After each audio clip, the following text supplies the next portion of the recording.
শুধু আপনি পারেন আমাকে সাহায্য করতে। তুমি বলো হাতুন, আমি শুনছি। মাহি দেবরান সুলতান কয়েক দফায় ঋণ নিয়েছেন, কিন্তু কোনোটাই দিচ্ছেন না। প্রতিবার খালি হাতে ফিরে যাচ্ছি। আজ প্রাপ্য চাওয়ায় বেরি করে দিলেন। এই সমস্যা সমাধান না হলে আমি কাজের দরবারে যেতে বাধ্য হব। আগে আমাকে দেখাও, মোট কত হয়েছে? এই যে সব লেখা আছে, দেখুন। এখানে সুলতানার সিলমোহরও আছে। মরহুমা বেগম সুলতানার সাথেও লেনদেন ছিল, কিন্তু তিনি কখনো এমন করেননি। সময়ের আগেই ঋণ পরিশোধ করতেন, আমাকে কখনো এসে চাইতে হয়নি।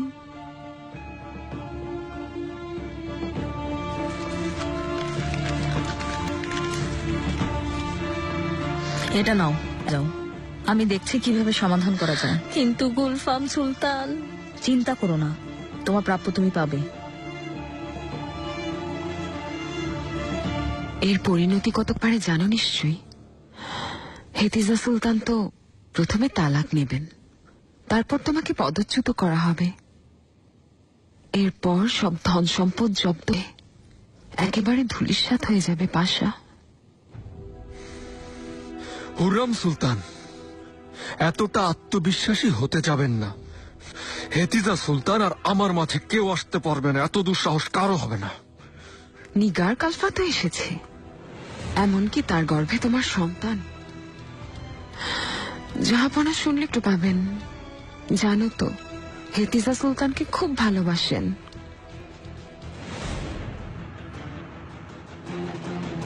মেনে নাও ইব্রাহিম, শেষ, তোমার সব খেলা শেষ।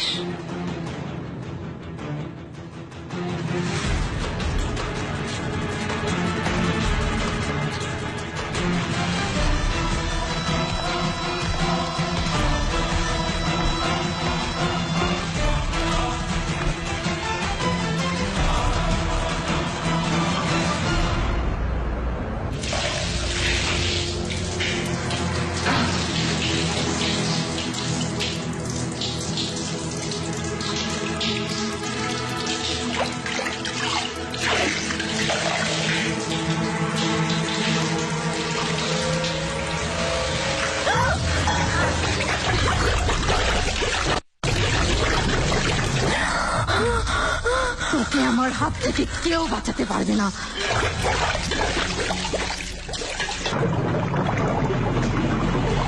রাকেল হাতুন মাহি দেবরান সুলতানের সাথে দেখা করতে এসেছিলেন, কিন্তু যে কাজে এসেছিলেন তার সমাধা হয়নি। এজন্য পরে গুলফাম হাতুনের কাছে গেছেন। গুলফাম অবশ্যই বিষয়টা জাহাপনাকে জানাতে চাইবে। মাহি দেবরানের জন্য এটা কঠিন সংকট। আজ রাতে ওর কর্তৃত্ব শেষ, এই সুযোগ কাজে লাগাতে হবে। মাহি দেবরান গুলফামকে চুপ করাতে চাইবে, যেভাবেই হোক ওকে থামানোর চেষ্টা করবে। সুম্বুল, তুমি সজাগ থেকো, গুলফামের প্রতি খেয়াল রাখতে হবে। সুলতানা, তোমার অপেক্ষাতেই ছিলাম। রাকেল হাতুন দেখা করে সব জানিয়ে গেছে? এ কি করেছেন সুলতানা? হেরেমকে কেন এত বড় ঋণের চাপে ফেলেছেন? অভিযানের আগে এমন কাজ করা উচিত হয়নি। হেরেম শাসনের কিছু নিয়ম নীতি আছে, সেসব মেনে চলা উচিত। কিভাবে কথা বলছো গুলফাম? তুমি কখনো আমার সঙ্গে এভাবে কথা বলতে পারো না। হেরেমের সমস্যায় আমি চুপ করে থাকবো না। আমার নামে নালিশ করবে? এটা করা আমার দায়িত্ব।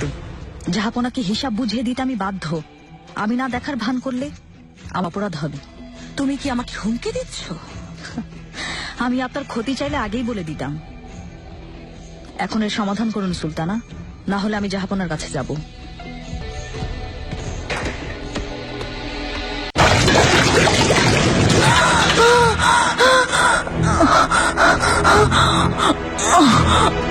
শকর কর, হুররাম সুলতানকে কথা দিয়েছি, নইলে তোকে এখনই মেরে ফেলতাম। দেখতে পাচ্ছিস না কি অবস্থা হয়েছে আমার? মরতে মরতে বেঁচে গেছি।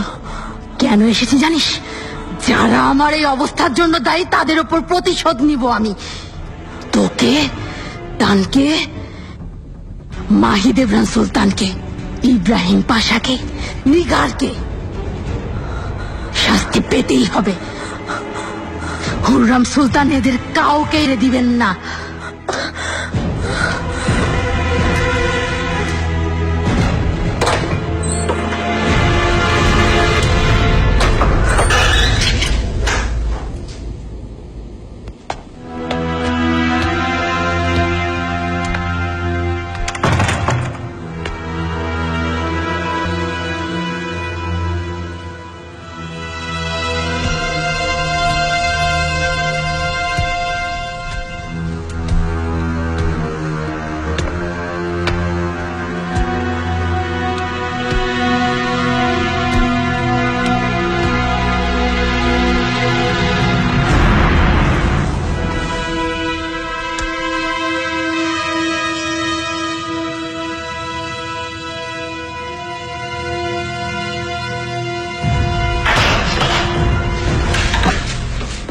মাহাতুন উঠো, যেতে হবে। কেন? কোথায় যেতে হবে? প্রশ্ন করো না, চলো। সুলতানের সাথে দেখা হয়েছে। তিনি আজ আমাকে একটা বিষয় জানালেন। অস্বীকার করতে চাইছো? ষড়যন্ত্র বলতে চাও? হুররাম সুলতান হলো আমার সবচেয়ে বড় শত্রু। আমাদের শান্তি নষ্ট করার জন্য সে সব করছে, এটাই বলবে তুমি এখন ইব্রাহিম? কখন থেকে তোমাকে খুঁজছি আমি। সুলতানা, কি আর বলবো আপনাকে, হাম্মামে আমাকে গুলশা শাসিয়ে গেছে। গুলশা? গুলশা এখানে আসলো কিভাবে? হুররাম সুলতান এনেছে, ওকে আশ্রয় দিয়েছেন। আমাকে হুমকি দিয়ে গেছে। এখনই এই ঝামেলা মেটাতে হবে। আপনি কি করতে চান সুলতানা, বলুন।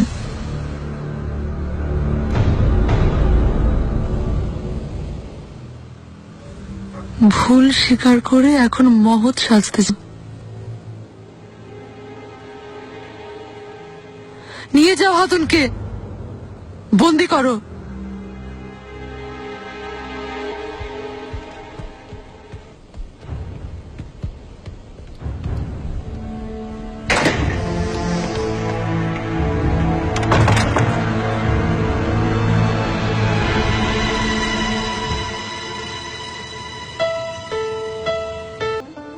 তুমি অনেকদিন আগেই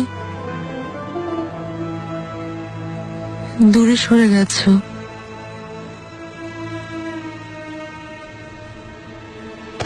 শাহজাদি, ছবে না আমাকে, তোমার মুখ দেখতে চাই না আমি। আমার কথা শোনো, শুধু একবার আমার কথা শোনো তুমি, তারপর চলে যাব, আর কখনো আসবো না।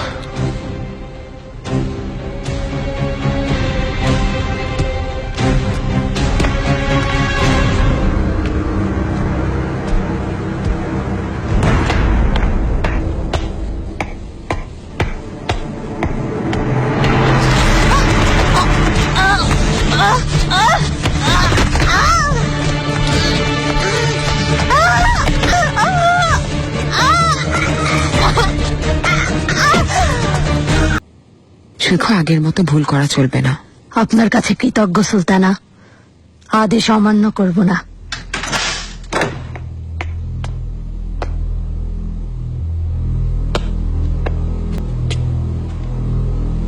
গুলশা, তুমি আবার ফিরে এলে কিভাবে? তোমাকে তাড়িয়ে দেওয়ার পরও কোন মুখে এসেছো? সুলতানা, আমি ওকে আমি এনেছি। তোমার আপত্তি আছে?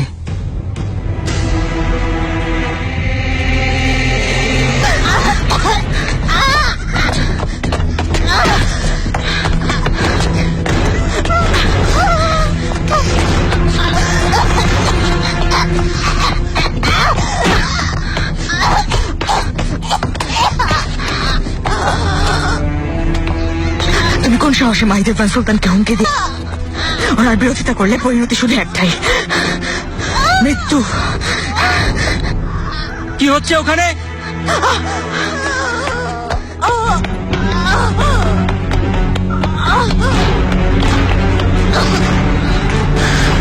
গুলফাম হাতুন,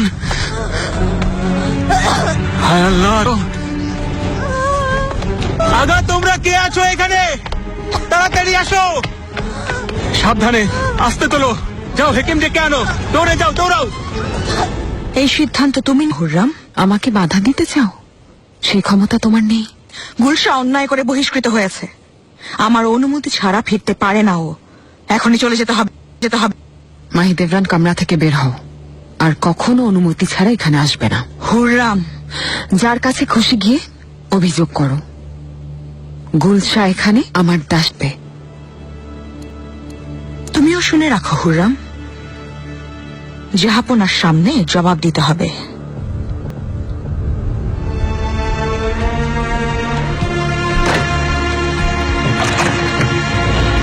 এটা শুধু এক রাতের বিষয় না ইব্রাহিম, বছরের পর বছর চলেছে, বাচ্চাও হবে।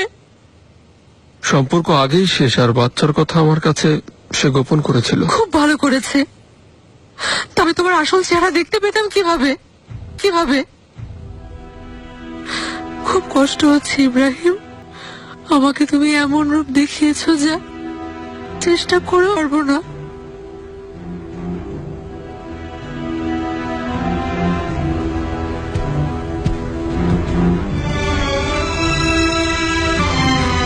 দশা কি আলিয়ার গোপনীয়তা রক্ষার্থে? ইব্রাহিম, এমন কি যেটা আমি জানতে পারি না? আমার পরিবারের সেবা করে তোমার দায়িত্ব। আমি দেবলীতি আলিয়া শাহজাদি। সেদিন প্রচন্ড আঘাত পাওয়ার পর বাস্তবতা ভুলে গিয়েছিলাম। কে আমি? কোথায় আছি? কার সেবা করছি? প্রেম কি? বিশ্বস্ততা কি?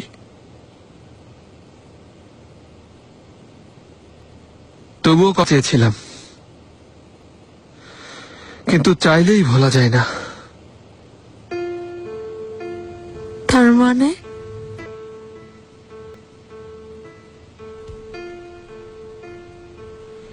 এই জন্য জড়িয়ে পড়েছ নিগারের সাথে? একটা মিথ্যা আশ্রয়, বৃথা চেষ্টা সান্ত্বনা।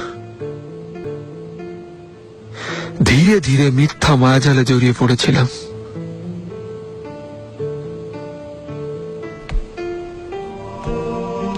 সময়, সত্য প্রেম আমাকে তোমার কাছে ফিরিয়ে এনেছে। অবশেষে পরিবারের কাছে ফিরিয়ে এনেছে। এখন তোমার কোনো ঘর নেই ইব্রাহিম, না কোনো পরিবার। শাহজাদি, তোমাকে আমি আর বিশ্বাস করতে পারছি না।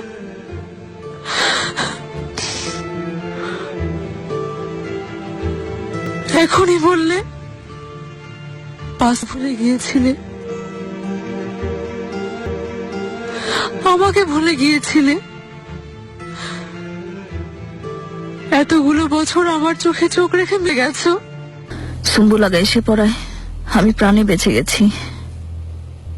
সম্বুলকে হায় আল্লাহ জাহাপনা, আমি দেখতে পাইনি।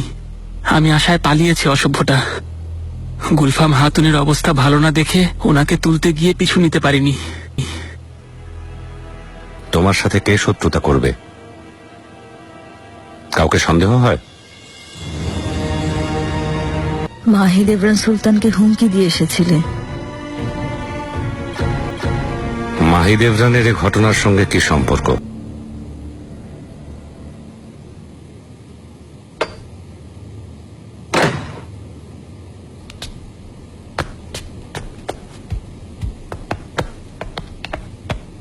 সুলতানা, গুলফাম হাতুন, খবর শুনেই ছুটে এলাম। কেমন আছো? আগের চেয়ে ভালো, ধন্যবাদ সুলতানা। হায় আল্লাহ, কে হামলা করতে পারে?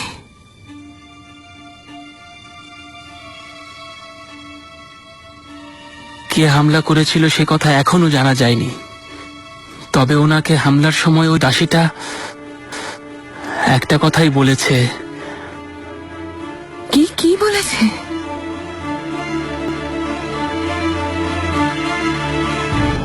তোমার এত সাহস মাহিদ এভরান গুলফামকে শত্রু ভাবতে শুরু করেছিল? আমি এসব কিছুই করিনি। আমার এখানে কোনো দোষ নেই। এতটাই আঘাত পেয়েছি যা আমি সারা জীবন চেষ্টা করলেও ভুলতে পারবো না। জাহাপনা বরখাস্ত করেছেন, আরো কি শাস্তি অপেক্ষা করছে যা। ইব্রাহিম, দয়া করে কিছু একটা করুন, আমাকে সাহায্য করুন।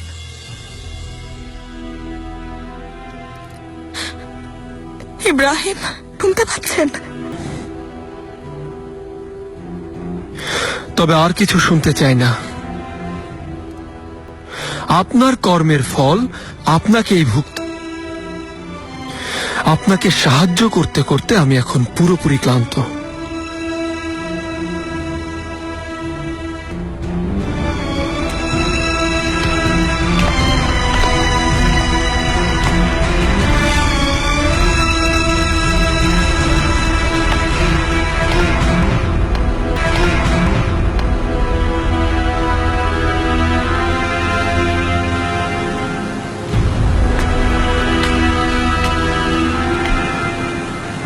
যা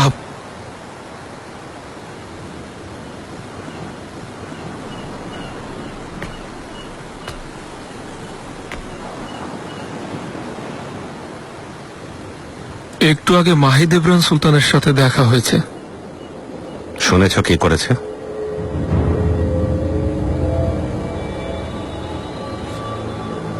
ও গোলের উপর হামলা করেছে। তোমার কারণে, মুস্তাফার কারণে আমি ওর সাথে অতিমাত্রায় ভালো ব্যবহার করেছি, কিন্তু অনেক হয়েছে। ধৈর্যের বাঁধ ভেঙে গেছে। ওর মুখ দেখতে চাই না, ওকে মানিসায় পাঠিয়ে দেব। ভালো যে বেঁচে আছে। বুঝেছি। ছেলেবিকে বলো ওই ইহুদি মহাজনের সব ঋণ পরিশোধ করে দিতে। জি অবশ্যই জাহাপনা।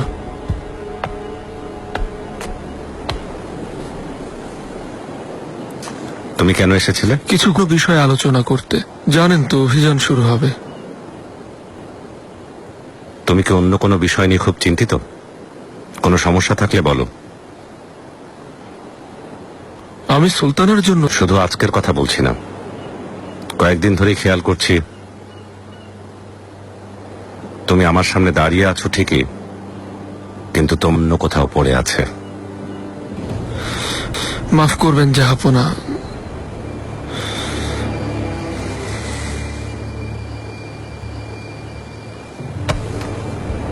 কি হয়েছে পারগালি?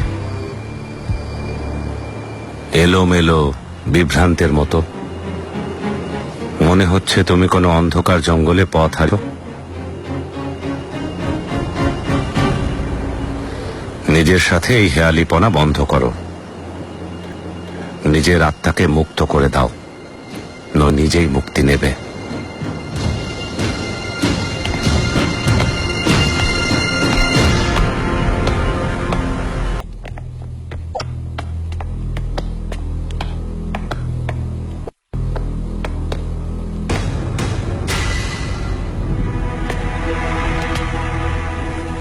এসব তোমার কাজ, তাই না? তুমি ষড়যন্ত্র করেছো।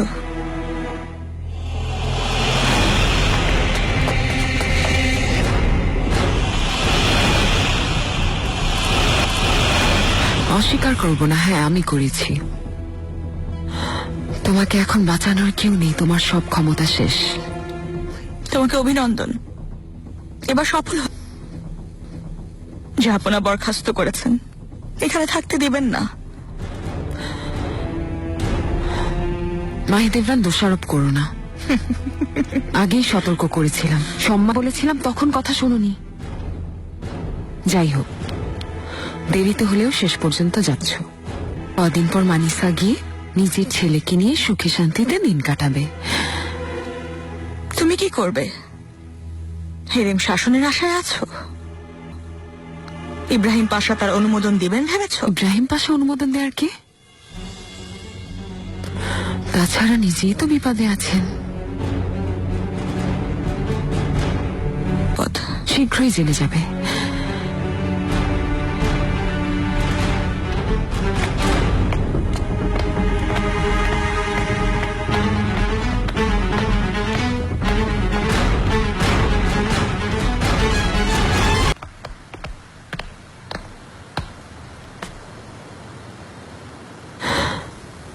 আজ রাতে তুমি এখানে থাকবে বলেই মনে, নাকি হেতিজা সুলতান তোমাকে প্রাসাদ থেকেই তাড়িয়ে দিয়েছেন?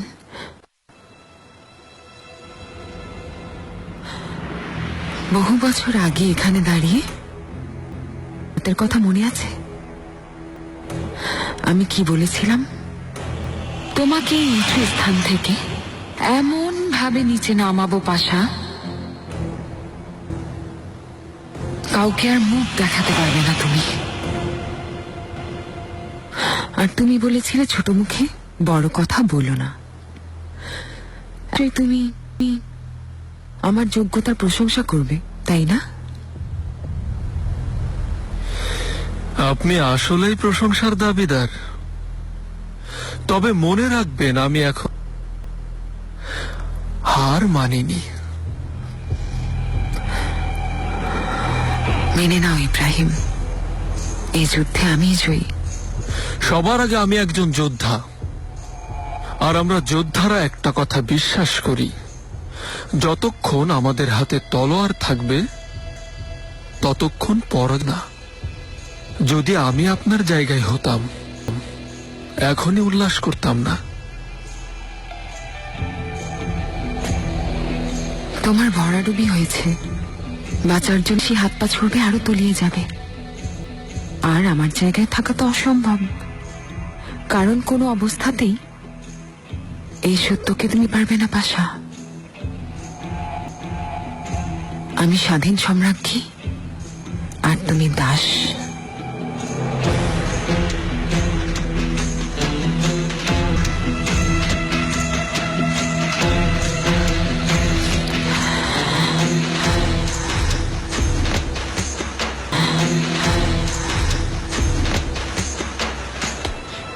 আমি ইব্রাহিম, উন্নতার জাহান্নাম একসাথে বয়ে বেড়াই। শয়তানের সাথে হাত মেলানো অভিজাত সমাজের সভ্য মানুষ। তবে খুব সাবধানী, এই বিশাল সাম্রাজ্যের বিশ্বস্ত সেবক, দ্বাররক্ষী ইব্রাহিম, সুলতান সুলেমানের সহচর, বাল্যবন্ধু, কিন্তু অনেক দূরত্ব রেখে চলা ইব্রাহিম। আর দৃষ্টির গভীরে প্রতিনিয়ত নিজের মৃত্যুর পরোয়ানা দেখি আমি ইব্রাহিম। সুলতানের চোখে তাকালেই মৃত্যুকে উপলব্ধি করি, নিজের জানাজা পড়ি আমি ইব্রাহিম।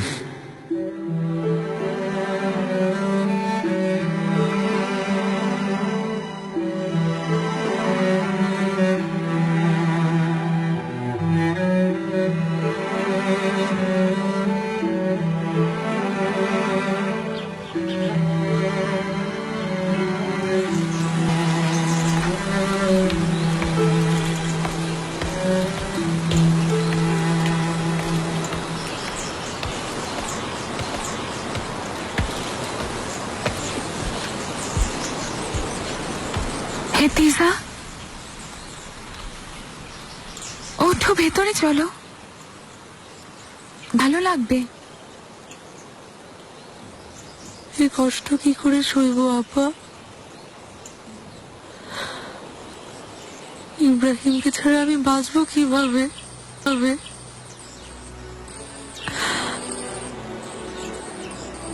এমন তো নাও হতে পারে হেতিজা,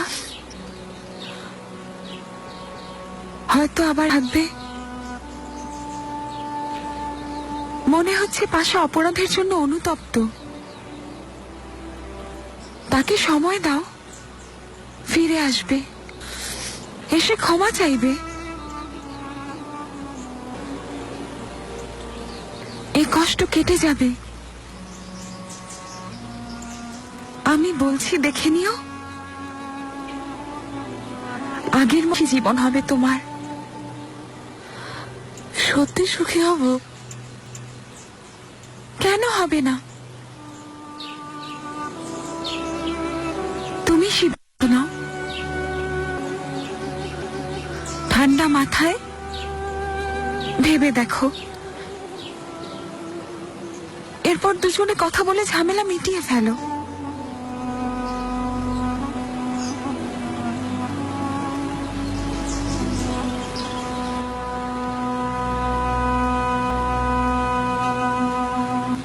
এখন কি করবেন পাশা? অপেক্ষা ছাড়া কিছুই করার নেই।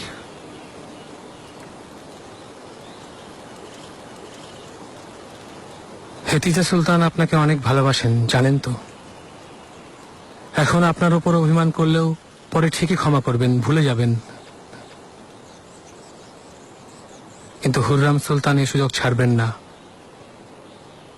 জাহাপনাকে সব বলে দেবেন।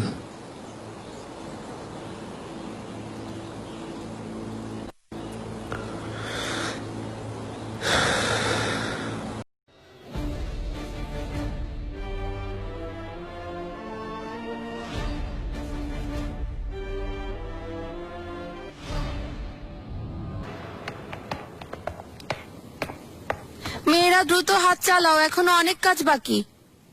নিমেত কালফা, বলুন ফিদান হাতুন। রাতের জন্য সবচেয়ে সুন্দরী দাসীকে তৈরি করো। শাহজাদার খেয়াল রাখতে হবে। জানো তো সুলতানার আদেশ, তিনি নাতির মুখ দেখতে চান। কোনো চিন্তা করবেন না ফিদান হাতুন, আমি সব ব্যবস্থা করব।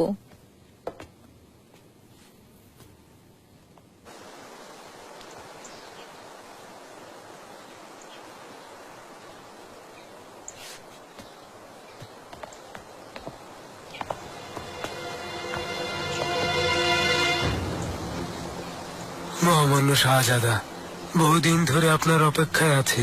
আপনি এসেছেন আমাদের সৌভাগ্য। আমি বেকির আগা সবসময় আপনার সেবা করে যাব। আল্লাহ আমাদের দোয়ায় আপনাকে ভালো রাখুক।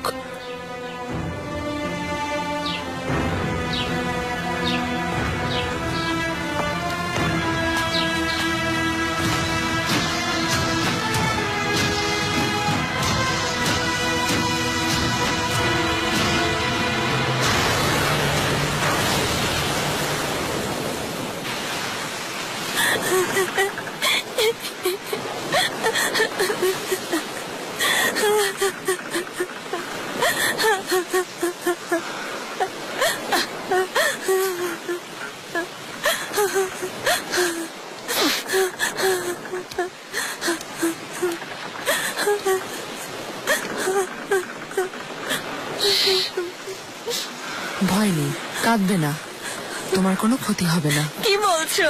আমি এখন কৃতদাস, মরতে তো হবে। না, মরবে না, দেশে ফিরে যাবে। কিভাবে?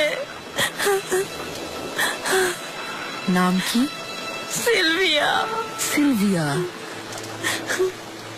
কার জন্য কাঁদছো তুমি? নিজের জন্য কাঁদছো না, তা বেশ বুঝতে পারছি। আমার ভাইয়ের জন্য। এখনো অনেক ছোট, একেবারে একা, দেখাশোনা করার কেউ নেই। আমাকে যেতেই হবে, কিন্তু কিভাবে যাব? ঠিক আছে, শান্ত হও, আমি সাহায্য করব তোমাকে। কিভাবে? তা জানি না, তবে একটা উপায় বের করবই।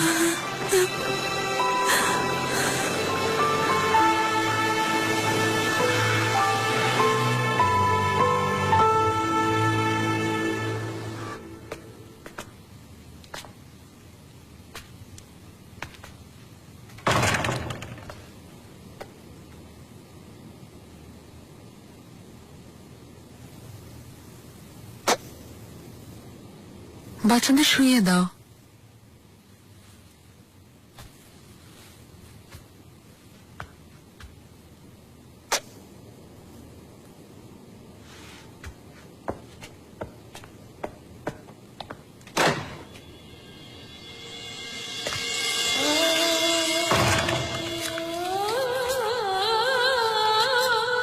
শাহজাদি, এই প্রথম বিদায় না নিয়ে চলে গেলাম, কারণ চিরতরে বিদায় নিলাম। আর কখনো দেখা হবে না। আমার যত কষ্টই হোক না কেন, তোমার দেয়ার সব শাস্তি আমি মাথা পেতে নিব। যদি তুমি তালাক নিতে চাও, আপত্তি করব না। চাইলে মৃত্যুর ফরমান জারি করো, আমার আপত্তি নেই। কারণ আমি আমার কৃতকর্মের জন্য লজ্জিত নই। এর আগেও আমি আমার ব্যথিত হৃদয় নিয়ে পারগায় ফিরে গিয়েছিলাম। এখনো সেখানেই যাব নতুন করে জীবন শুরু করতে, যদি অভিযান থেকে বেঁচে ফিরি। তোমাকে আর বাচ্চাদেরকে আল্লাহর কাছে আমানত রেখে গেলাম।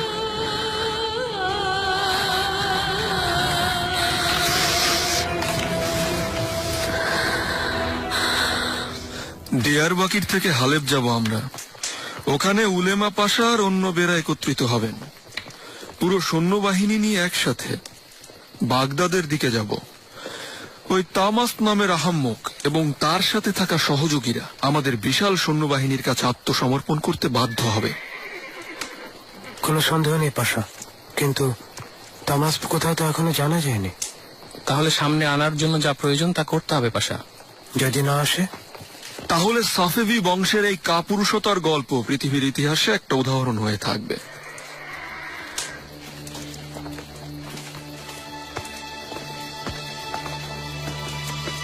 মহামান্য পাশা। আরে কাকে দেখছি? শেষ পর্যন্ত পৌঁছে গেছেন? শোনা মাত্রই রওনা হয়েছি। আগে কেন এলেন পাশা? জরুরি মনে হয়েছে তাই। বিশ্বস্ত রক্ষীদের আনতে বলেছিলাম, এনেছেন? অবশ্যই, প্রায় 30 জন রক্ষী সাথে এসেছে। মোস্তফা পাশা, আমরা কতজন রক্ষী চেয়েছিলাম? 110 জন পাশা। বাকি 80 জন রক্ষী কোথায়? বাকি 80 জন জাহাপনার সাথেই আসবে।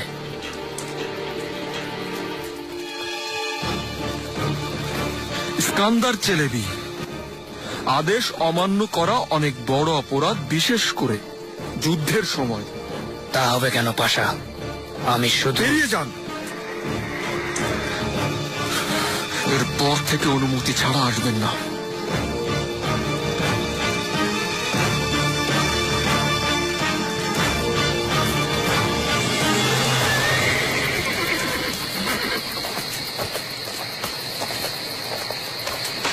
সাবধানে থাকবে, সুযোগ পেলে সে আমাকে মেরে ফেলার চেষ্টা করবে।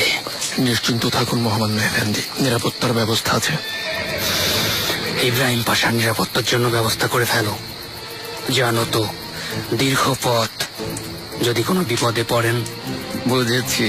হ্যাঁ, আর একটা কথা, দ্রুত রওনা হচ্ছেন কেন আমাকে জানাও। ঠিক আছে।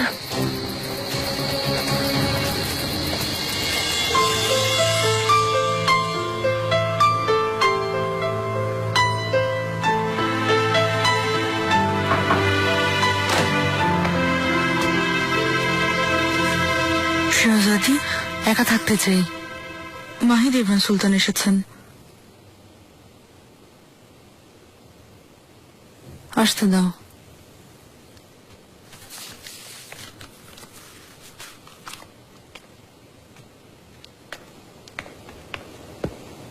শাহজাদি, বিশ্রামে ব্যাঘাত ঘটালাম না তো? তুমি পরে এসো মাহিদ ইবরান, এখন ঘুমাতে চাই। আমার কথা শুনুন, নাহলে অনেক দেরি হয়ে যাবে। কি বলতে চাও? কি হয়েছে? হুররাম আমাকে ফাঁদে ফেলে হেরেমের কর্তৃত্ব কেড়ে নিয়েছে। আমি নিজেই বিপর্যস্ত। তোমার সমস্যা শোনার মানসিকতা নেই মাহিদ ইবরান। সমস্যাটা শুধু আমার না, এটা পরিবারের সমস্যা শাহজাদি। যদি ইব্রাহিম পাশা থেকে তালাক নেন তাহলে হুররামের উদ্দেশ্য সফল হয়ে যাবে। কেন শুনিয়েছে আপনাকে এসব? আপনার প্রতি ভালোবাসা থেকে? না, ওর উদ্দেশ্য হলো পাশাকে সরিয়ে দেওয়া। সেই জন্যই হুররাম আপনাকে ব্যবহার করতে চাইছে। কে বলেছে তা জরুরি বিষয় না, ঘটনা তো সত্যি। কি এমন ঘটেছে? পাশার কোনো হাতুনের সাথে সম্পর্ক, এই তো সত্যি। আমাকে নিজের সাথে তুলনা করো না মাহিদ ইবরান। আমি এই ধরনের ঘটনা সহ্য করতে বাধ্য নই। নিগারের জন্য ঘর ভাঙতে চাইছেন আপনি? দুজনেই দুজনকে ভালোবাসেন। কিসের ভালোবাসা? নাও পড়ে দেখো পাশা কি লিখেছে। সে তার কৃতকর্মের জন্য লজ্জিত না। মাফ চাওয়ার বদলে পালিয়ে গেল। কখনো ক্ষমা করবো না ওকে।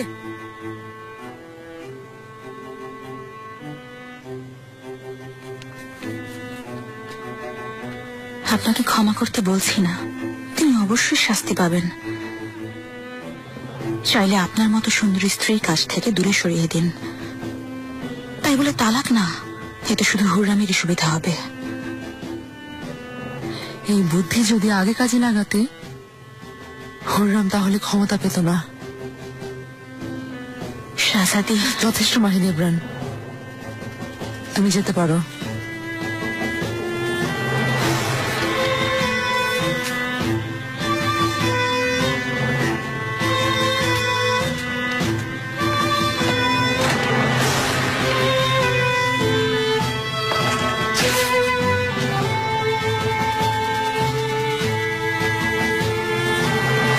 হেফিজা সুলতানকে যেতে দেখলাম, খুব আঘাত পেয়েছেন, খারাপ লাগছে আমার।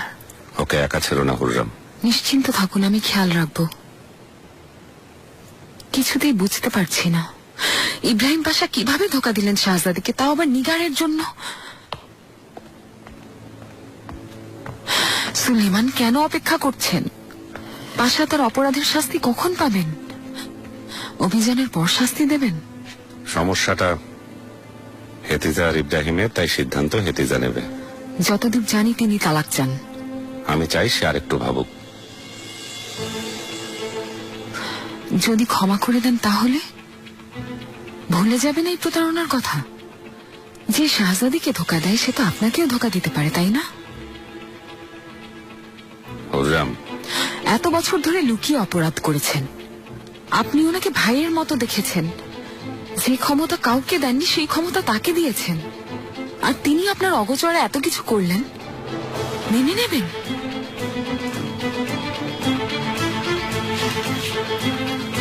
আমি বলেছি সিদ্ধান্ত হেতিজা নেবে।